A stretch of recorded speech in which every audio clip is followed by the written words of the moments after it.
yet it has been a while. I have missed you guys so much. I mean, come on. It's not been a year, but it's been quite a while. So yes, Happy New Year. No, I've seen you this year. Let's just leave it like that. We all know what's going on right now. Coronavirus, COVID-19. People are at home. You know, this is like saying staying together apart, that we're doing better apart and all of that. And yes, I do miss a lot of things. I miss going to the cinemas, I miss going for premieres, I miss, being in the cinema hall and probably throwing popcorn at somebody or trying to do all of that, though it's not acceptable, or even making noise in the cinema hall. But all in all, I miss the cinematic experience of the cinema. But they kind of made it better for us. I mean, come on, let's fix and chill. That's what we're doing right now. So for that, I have to say that there have been a lot of movies and series which I've been watching on for quite the number of months. I got a lot of numbers. I got 365 DNI. It's not an English movie, but I do love the movie. I've got Elite. I've got Black Lightning. Yes, it's a series. It's not that new. And a couple of others. I can't even begin to list it, but I've got quite the number. And there's one particular one that I do so love. That's Miracle in Cell Number 7. Believe me, every time this movie makes me cry. But don't worry, that's not the movie I'm talking about today. I'm actually talking about a film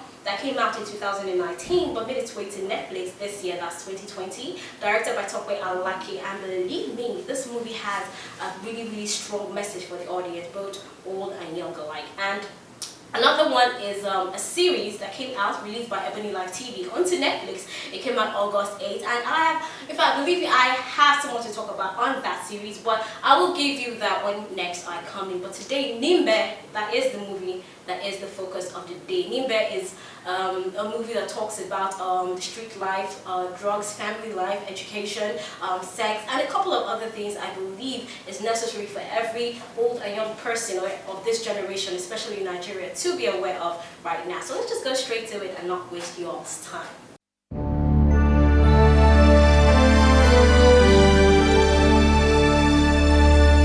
And yes, I am still talking about the movie Nimbe.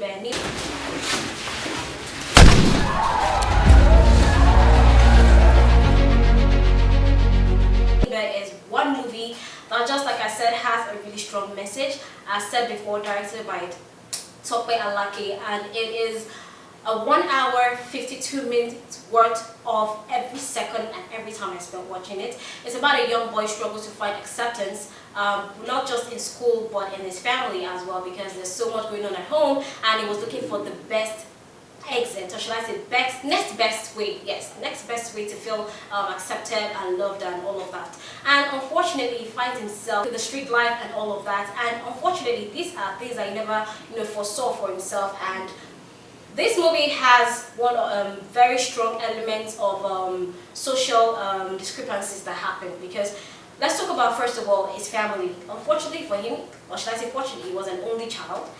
And the home front was not really something of prime example for anybody, but somehow he managed to trudge through it daily, both for school and every day. But somehow there's a point in which we all know it's just too much, or becomes like enough, I can't go on with it. Now moving on to the next, let me talk about the things that this movie talked about. It talked about, like I said before, it talked about sexuality, sex, and consent, and the rape culture, which shouldn't even be a culture at all. But it talked about that. It gave a message I'm sure will be understood both by the old and the young. Let them know that, oh yes, consent is needed. There's no need to defend someone that is responsible for a crime. Do not try to defend them, especially if you're on the receiving end of all of that. So know when you're being done wrong and know when to report it, and do not try to shield the perpetrator and all of that. That's one. And number two, it happens to show the reflection of the family life on a child or children. Yes, let me use the word children. What goes on in the family goes a long way in affecting the children, be it academically or socially or mentally. Impairs them in one way or the other, and we could see that in the life of Nimbe, played by Chimezie Imo.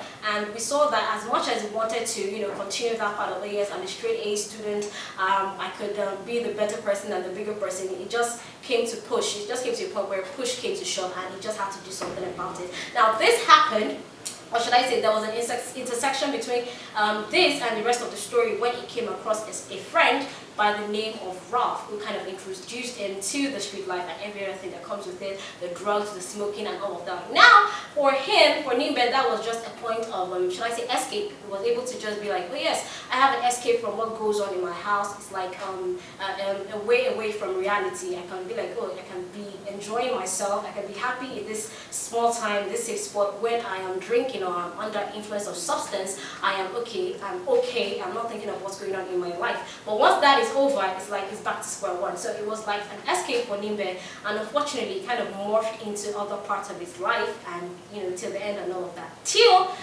let me just say, I don't want to give a spoiler to the end for those who haven't really watched, but it just didn't end well for Nimbe. And talking about families, it actually brings this to the fore, because sometimes, especially Nigerian, let me use the word Nigerian or African parents, sometimes do not know the effect, or should I say the debilitating effect of an ununited front in a family. Like I said, children most times bear the brunt of it.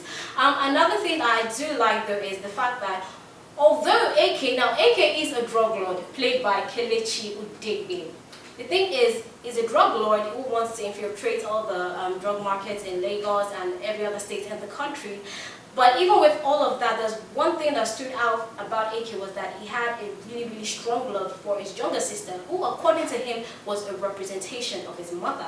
And this was able to push him to try and make Nimbe make amends with his mom when they had issues, and he told them, okay, you have to go back and apologize to your mom because this and this and this is what she represents and all of that. So yes, I did like that particular part. So at some point it felt like the last Dawn kind of thing, Dawn 1, Dawn 2, Dawn 3, but hey, it was something that I did not really expect. But at the same time, when you watch all of these movies that have to do with drugs and mafia, yes, that's when you're watching an American movie. You hear that there is a strong family bond and all of that. So it kind of it's depicted in the movie a bit, so that was one.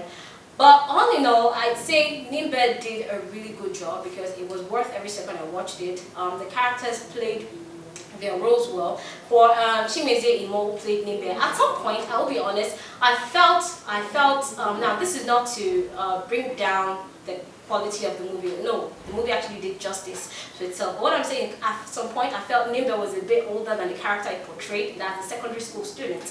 But towards the end of the movie, there was a lot of character development. And at the end of the movie, although it was negative, for me, I finally saw Nimbe come into himself as a person, although it was on the negative part and there was nothing that could have been done about that.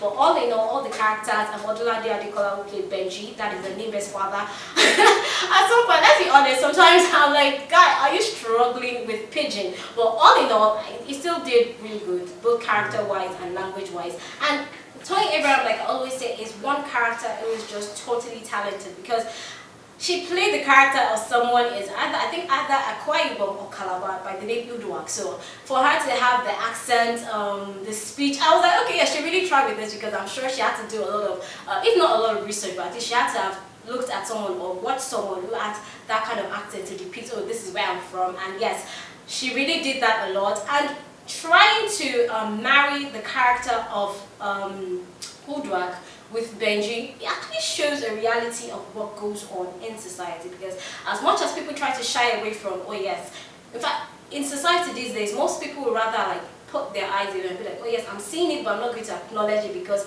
oh, they're not the only ones experiencing this kind of things. But yes, it just shows that these are the kind of things that happens in families, in society, and most times there's really, let's say there's little to nothing that you can do if those families are not willing to put their best foot forward.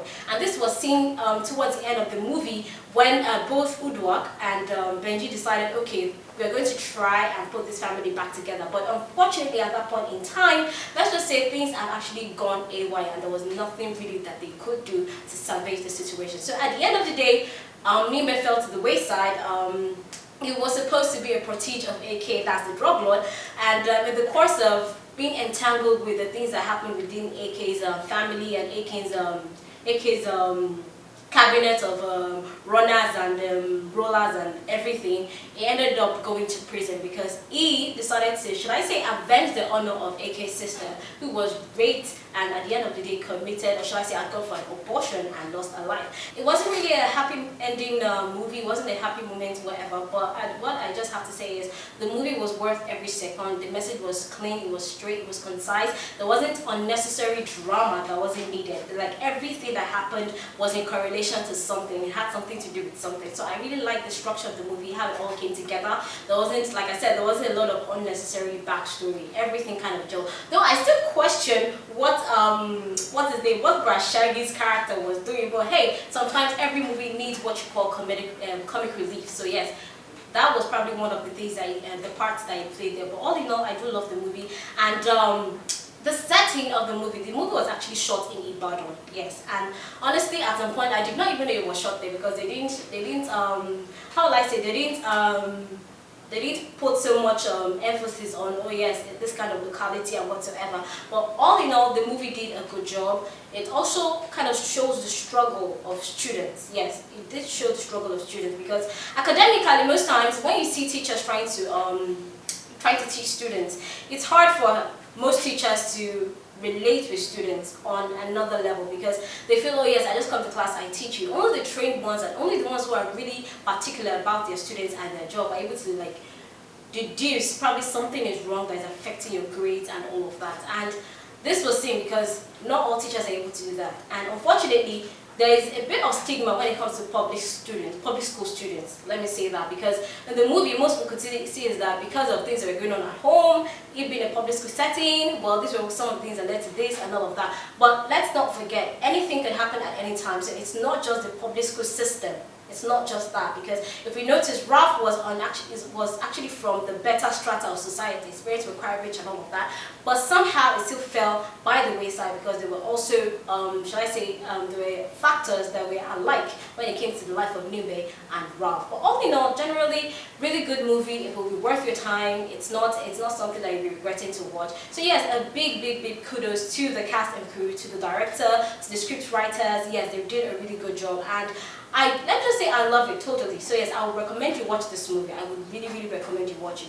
I would recommend you tell your children to watch it because it will really teach them some lifelong lessons that they'll be able to hold on to. So all in all, let me see if I'm going to rate this movie. Like I like the part where I rate the movie because for me, what I think is an 8 could be a 2 for you, and what I think is a 2 might be a 10 for you. So let's see, on a scale of 1 to 10, on costuming, music, everything, camera, visual quality and all of that, directing and all of that. Let me just say I'm going to give this movie a straight 8. Not just because of the camera quality, but like I said, the message was clear, precise and concise. So yes, I do love the movie. It is an 8 for me. And that's all I have today. Thank you so much for sticking around. Like I always say, go watch the movie. Let us know what you think in the comment section. If it's good, if it's worth it, if it's not worth it. In fact, it's worth it anyway, but like I say, I always want to know what you think. You can do that on Instagram at CameraBoy.tv, Facebook at CameraBoy Official, Twitter at CameraBoyTVNG. And yes, like I say, whenever you want to do that, hashtag it's Cineverse and let us know what you think. So until I come here next time, thank you so much for sticking around. It has been fun.